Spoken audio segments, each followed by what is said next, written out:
welcome to my YouTube channel. I am so glad you can join me today. I'm so excited about this. I just want to share as much as I can with you on this channel. You're probably wondering, why are you doing what you're doing? Okay, I will tell you. I write a lot. And you probably know me from Time to Shine Gospel Talent Show. When I produce the show, I have so many people asking me questions. Why, how, what are your inspiration? Why do you do what you do? So that led me to start this blog post that I basically put down all my experiences in the form of a blog. And so far so good. It's been so popular on Facebook page. I have so many people writing beautiful stuff, asking me different questions. Some are encouraged. Some people, they even want to marry me. Well, on that, I'm happily married. I've been through a lot in life, a lot of things a lot of water basically under the bridge. And I believe that you need to let people know, you need to encourage people with your testimony. It's not just about you, basically. So that's why I put it down. So, but now, what I wanted to do, I want to talk to you now, apart from writing it. And I also want to encourage you that if you have any question, anything you want to know about me, go on my Facebook page, put your question there. Even on my website, we do have a page, Ask MercyB. You can put your question there, and I promise you, I will answer you, and I will find time to actually address it. But I have some people, they ask questions that I'm thinking, really? You really want to know? It's really interesting. But you know what? I'm open. As long as you know it will bless you. You're not just doing it because you just want to ask questions, basically. So that is going really well. So now, what I want to do with this YouTube channel, I want to use that to encourage as many people as possible to visit my website when you can, write your question, be encouraged, put comments, write a lot of comments there, because many people can be encouraged with your testimony. Maybe there's some things that you've been through after reading the blog that you would like to share. Please, feel free to share it. I would like to know. I don't know everything. I want to learn from you as well. Okay, just a little bit about me. I am the last born of my family. My parents, they literally call me baby up to now. I came to this country when I was around 19 years old. When I came into this country, I started as a cleaner. I worked as a chambermaid. I used to do about 3 jobs in one day. I met my husband, we got married, and then we had a little baby. And then, just when you think life is getting better, we are homeless. We lost our home. And then we have to end up in different places every night. I actually remember, when I came back to my baby, we don't have a place to go to. We don't have a home. So I remember, this is actually funny, I have to tell them in the hospital that I'm not well enough to leave the hospital. Not because I'm not well enough, but it's just because I don't have a place to go. At that point, really, I felt like, Mary, I have a baby, but I don't have anywhere to go with the baby. And you know, it was so sad looking at other family when the husband will come with balloon, they'll come with presents to come and, take the baby home. And here I am, lying down on the bed, nowhere to go. And my husband keeps telling me, don't worry, darling, I'm working on it. And I'll be like, we don't have time. The doctors, I don't think they believe me anymore because it's been about 3 days or more. I'm well, the baby is well. So finally, I have to go. So the doctors say I have to leave because they need the bed, basically. So we left. So from there, we're from one hostel to another hostel.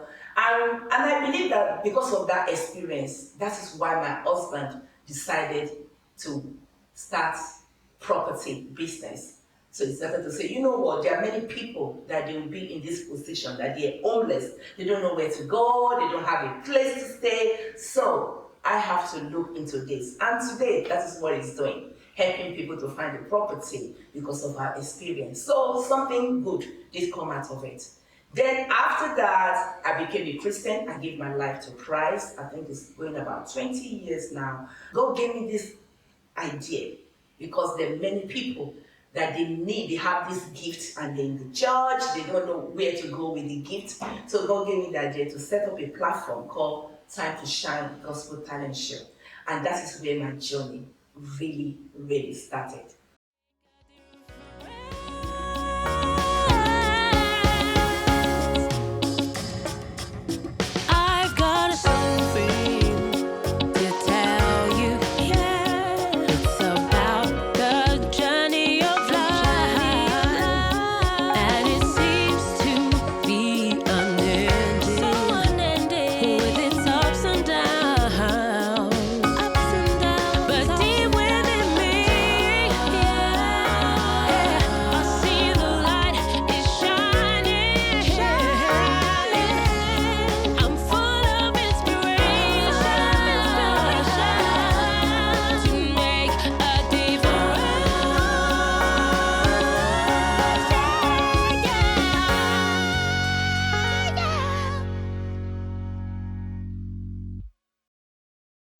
Okay, you may know I have a page on my website, Ask MercyB.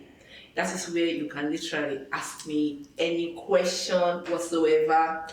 Well, some of you, you're naughty, you do ask me all kinds of questions that I have to think very well before I answer you. And some people, they really challenge me. I have to go in the Bible and do my own research. So if you have any question whatsoever, ask MercyB and I will answer you. So today I have two questions that I want to answer on this channel. So if you bear with me, I have to put on my glasses for this. Never mind, still look good, I think. All right, so let's do this. Okay. Oh, I know it. Great. The first question is from Fonia.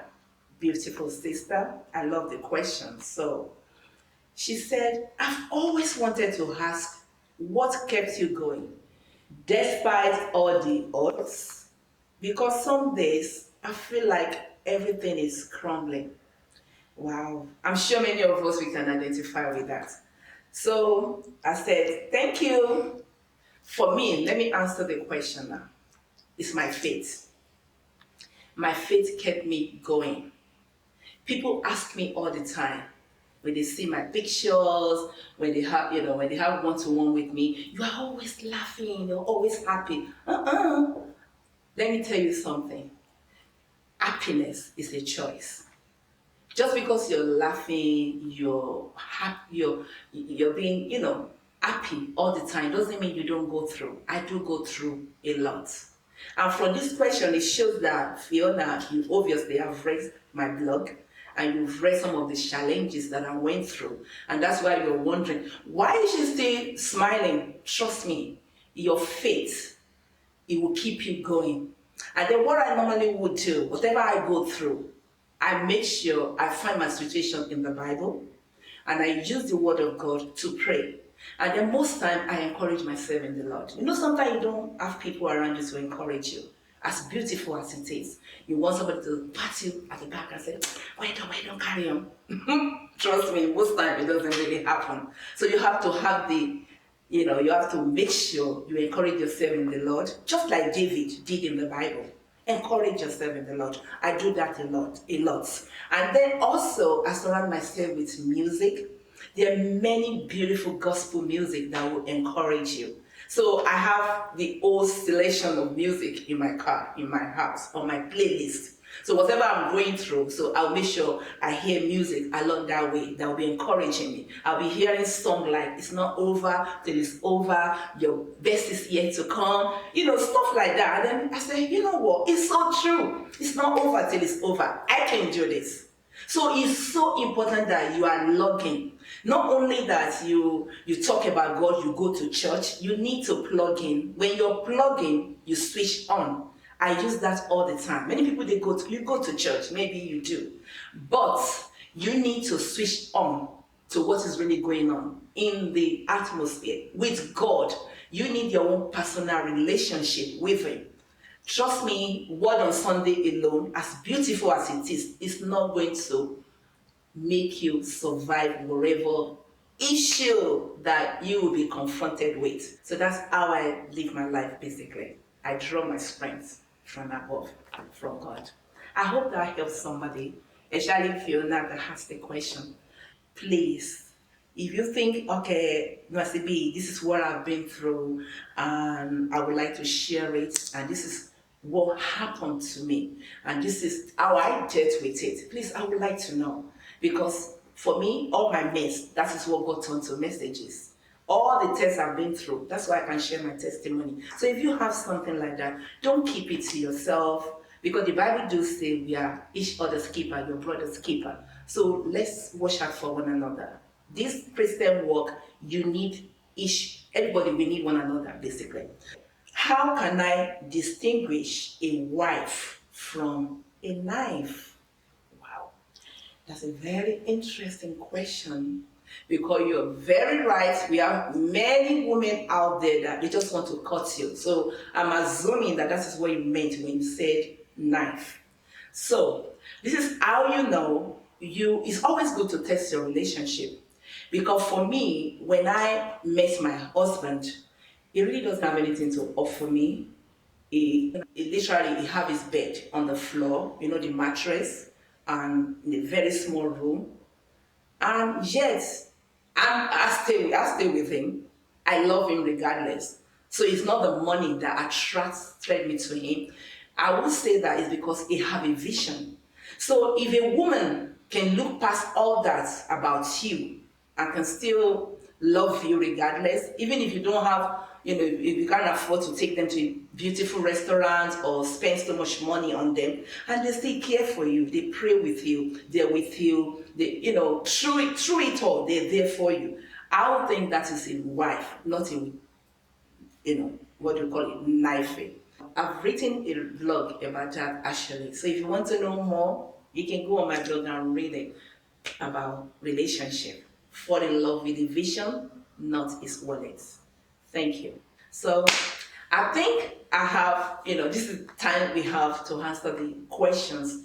But next time, keep your question coming in. So maybe it will be your question and I will pick on, and then we will talk about it. So keep it coming up, and please add your own as well. I always enjoy it, believe me. All your questions, keep writing it, keep bringing it on. So you encourage me, you challenge me to read the Bible more, and to Google. Thank God for Google.